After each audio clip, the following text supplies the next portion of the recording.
Pertanyaan yang pertama, bagaimana jika giro ini dipandang sebagai akad mudharabah? Apabila seseorang dipasrahi tanggung jawab, maka terdapat dua kemungkinan peran dan tanggung jawab orang tersebut terhadap sebuah objek yang dipasrahkan kepadanya. Wujud dari tanggung jawab tersebut adalah jika ia bukan berperan sebagai amin atau orang yang diberi amanah, maka ia berperan sebagai dhamin atau penanggung. Dari masing-masing peran tersebut terdapat konsekuensi yang berbeda. Jika seseorang ini dipandang sebagai orang yang diberi amanah atau amin, maka konsekuensi logisnya adalah jika terjadi itlaf atau kerusakan pada objek yang dipegangkan kepadanya, maka ia tidak memiliki beban tanggung jawab untuk mengganti rugi barang tersebut, kecuali jika disebabkan karena unsur kesengajaan atau kesembronoan. Demikian pula dengan bank, apabila ia dipandang sebagai pihak yang diserahi amanah atau amin, maka tidak perlu adanya jaminan keamanan terhadap giro nasabah. Sebagaimana dalam kaidah al-amanatullah kafalatu fiha, tidak ada tanggungan kafalah dalam amanah atau kepercayaan. Namun pada faktanya pihak perbankan berperan sebagai penjamin keamanan nasabah. Jika begitu, ia bisa dipandang sebagai dhamin atau penanggung. Pertanyaan yang kedua, lalu apakah hal ini sesuai dengan syarat berlakunya akad mudharabah atau musyarakah? Dalam kitab At-Tatbib fi Adillati Matni Al-Ghayati wa Al-Taqrib menyebutkan bahwa terdapat 4 syarat dalam akad mudharabah. Yang pertama, modal harus berupa uang. Yang kedua, adanya izin dari pemilik modal terhadap yang menjalankan guna mentasyarufkan modal secara mutlak atau mengambil tindakan memutar modal sekira modal tersebut tidak rusak. Yang ketiga, disyaratkan adanya pembagian nisbah rasio keuntungan yang maklum atau diketahui bersama. Dan yang terakhir adalah tidak dibatasi masa atau waktu. Dari syarat di atas, maka giro dapat dianggap sebagai modal. Adapun untuk pihak bank berlaku sebagai mudharib. Sedangkan pemilik modal di sini adalah nasabah itu sendiri. Sementara bentuk dari pentasyarufan bisa masuk dalam bagian al-madrub alaih. Karena sudah mendapat legalitas mutlak dari akidain, maka dengan mengikuti syarat tersebut, bank boleh melakukan kegiatan apa saja sebagai wujud pentasyarufan harta atau giro, selagi usaha yang dijalaninya terindikasi aman. Namun dalam perjalanan untuk rugi merupakan konsekuensi usaha yang tidak selalu untung, akan tapi juga harus siap menanggung kerugian. Sebagaimana dalam kaidah al-kharaju bid-dhaman, untung rugi harus siap ditanggung. Lalu pertanyaan yang ketiga, apabila terjadi kerugian, apakah pihak bank boleh ikut menanggung kerugian tersebut?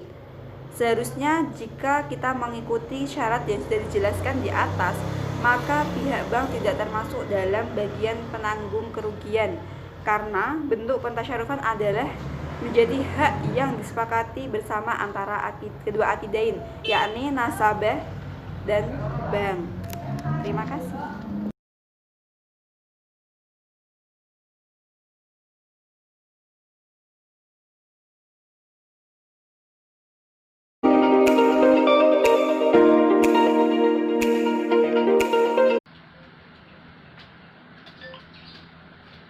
Assalamualaikum warahmatullahi wabarakatuh. Nama saya Nafa Amarul Hariroh, NIM 143. Studi kasus tentang transaksi fikih muamalah modern yang berada di sekitar saya yaitu seperti kasus berikut. Si A dan si B melakukan usaha mudharabah. Konsep usahanya yaitu si B tidak mempunyai modal. Kemudian si B itu menawari si A menjadi investor selama jangka waktu setahun. Bagi hasilnya yaitu 35% untuk si A dan 65% untuk si B.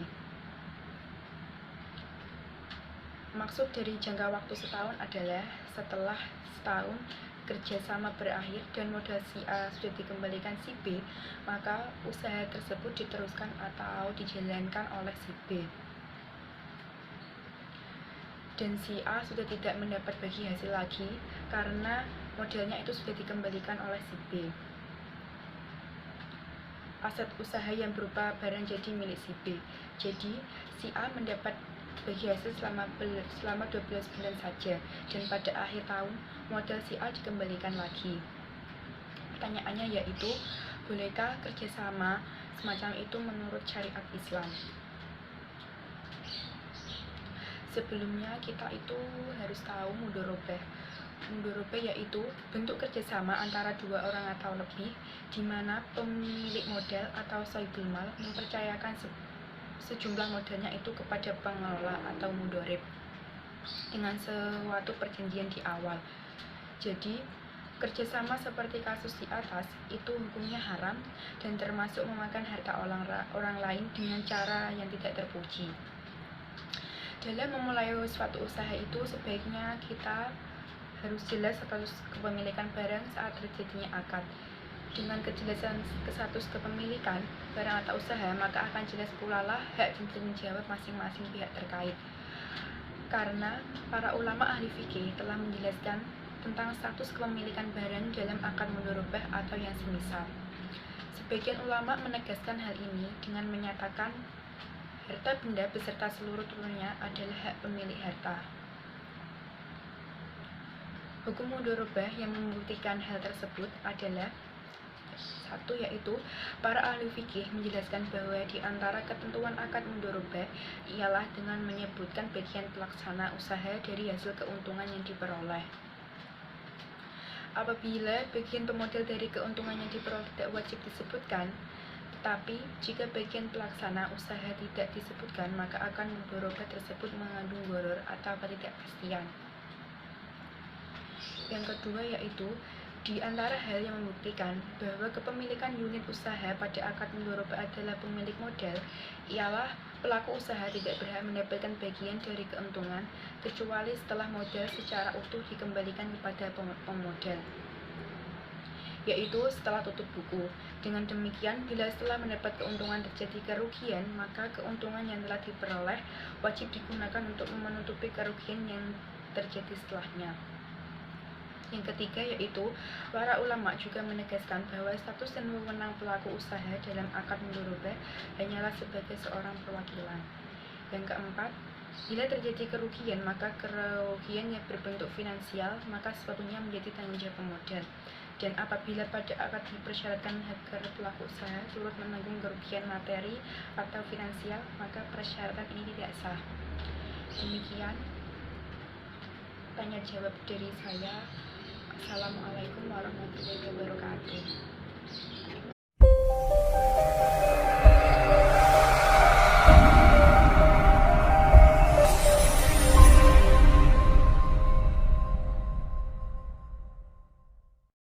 Apa sih itu akad mudharabah?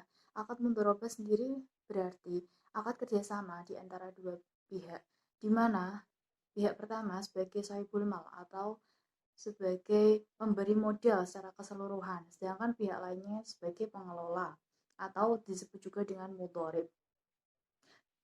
Dalam akad mudharabah ini, keuntungan dibagi sesuai dengan kesepakatan awal, dan jika terjadi kerugian, maka akan ditanggung oleh si pemilik dana atau sahibul mal jika kerugian tersebut bukan diakibatkan karena kelalaian si mudharib.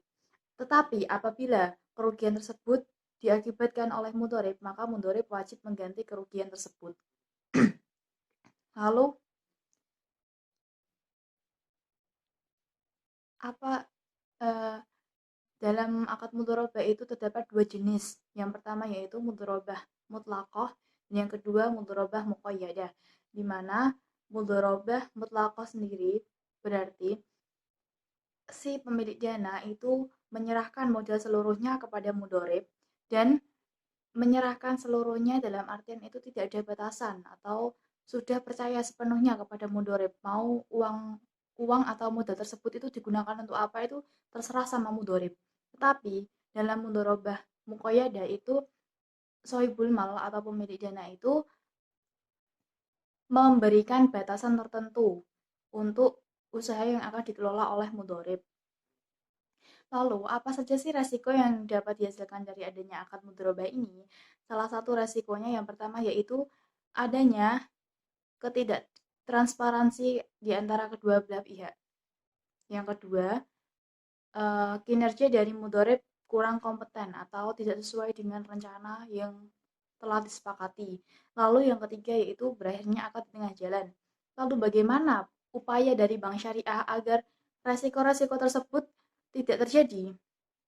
Yang pertama yaitu monitoring dari pihak Bank Syariah, di mana monitoring ini bertujuan agar dari di mana monitoring ini itu dapat dilakukan oleh Bank Syariah secara berkala. Misalnya, mendatangi tempat usaha si mudhorib tersebut secara berkala dan pengecekan laporan keuangan secara berkala. Hal ini bertujuan untuk meminimalisir adanya kecurangan atau ketidakjujuran dari pihak mudhorib dalam melaporkan keuangan. Dan hal ini juga dilakukan agar apakah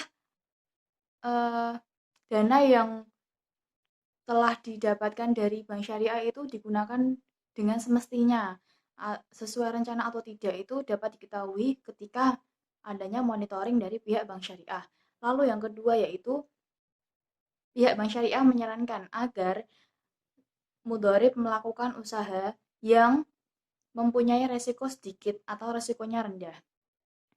Hal ini juga sama halnya dengan mudhorobah muqayyadah, di mana ada batasan-batasan tertentu dari pihak mudhorib, dari pihak sohibul mal kepada mudhorib dalam mengelola usahanya. Tetapi kalau batasan-batasan tersebut itu dari pihak mudhorib merasa keberatan atau merasa dirugikan, maka mudhorib bisa merusak akad tersebut. Dan mudhorib harus mendapatkan ujroh misli atau upah kerja sesuai dengan apa yang telah dikerjakannya. Hal ini sesuai dengan penjelasan Syekh Al-Zuhaili. Lalu yang terakhir yaitu adanya jaminan dari pihak mudhorib atau pihak ketiga dan adanya lembaga penjamin simpanan. Yang pertama yaitu adanya jaminan dari pihak mudhorib. Sebenarnya prinsip dari akad mudharabah sendiri itu atas dasar rasa saling tolong-menolong dan tidak perlu adanya jaminan dari pihak mudharib ataupun pihak ketiga. Asalkan kedua belah pihak itu memang benar-benar harus transparansi, kejujuran, dan juga amanah. Namun di masa sekarang ini, mencari orang yang jujur dan juga amanah atau dinamakan dengan moral hazard itu sangat sulit. Maka untuk mengatasi hal itu, pihak Bank Syariah itu harus meminta jaminan dan ini diperbolehkan dan sudah sesuai dengan fatwa DSN MUI nomor 7 garing DSN strip MUI garing 4 garing tahun 2000. Di mana dalam fatwa tersebut dijelaskan bahwa permintaan jaminan dari pihak mudharib atau pihak ketiga ini diperbolehkan dan hal ini itu untuk meminimalisir adanya kecurangan dari pihak mudharib. Dan apabila pihak mudharib terbukti melakukan kesalahan tersebut, maka jaminan tersebut dapat dicairkan. Adanya lembaga penjamin simpanan. Adanya lembaga penjamin simpanan ini sangat penting dan mempunyai peran yang sangat penting baik bagi mudharib maupun bagi sohibul mal. Lembaga penjamin simpanan ini atau disebut juga dengan LPS itu sudah diatur sesuai dengan Undang-Undang Nomor 24 Tahun 2004 tentang lembaga penjamin simpanan dan diubah dengan Undang-Undang Nomor 7 Tahun 2009 serta Peraturan Pemerintah Nomor 39 Tahun 2005 tentang penjamin simpanan nasabah berdasarkan prinsip syariah. Jadi adanya lembaga penjamin ini juga sudah diperkuat dengan adanya hukum-hukum tersebut. Lembaga penjamin simpanan untuk sohibul mal itu pentingnya dari segi kepentingannya itu bisa apakah dana yang sudah dikeluarkan oleh Bank Syariah untuk mudharib itu sudah dikelola dengan baik atau penempatannya itu sudah benar atau tidak gitu. Jadi sebelum adanya akad itu tadi, maka pihak lembaga penjamin simpanan itu dapat melakukan investigasi terlebih dahulu mengenai perilaku mitra sehingga sehingga dapat diketahui apakah mitra tersebut itu sudah sesuai dengan kriteria yang telah ditentukan atau tidak. Lalu dari pihak mudharib sendiri, lembaga penjamin simpanan itu mempunyai fungsi yang sangat besar. Misalnya lembaga penjamin simpanan itu dapat melakukan pelatihan untuk meningkatkan skill atau kemampuan yang dimiliki oleh mudharib sehingga usaha yang dijalankan oleh si mudharib tersebut dapat berjalan dengan baik dan kinerjanya juga baik. Untuk itulah adanya jaminan ini tuh sangat penting dan sangat mendukung terjadinya akad mudharabah. Sekian penjelasan dari saya. Apabila ada kesalahan, saya minta maaf. Wabillahi taufiq wal hidayah. Wassalamualaikum warahmatullahi wabarakatuh.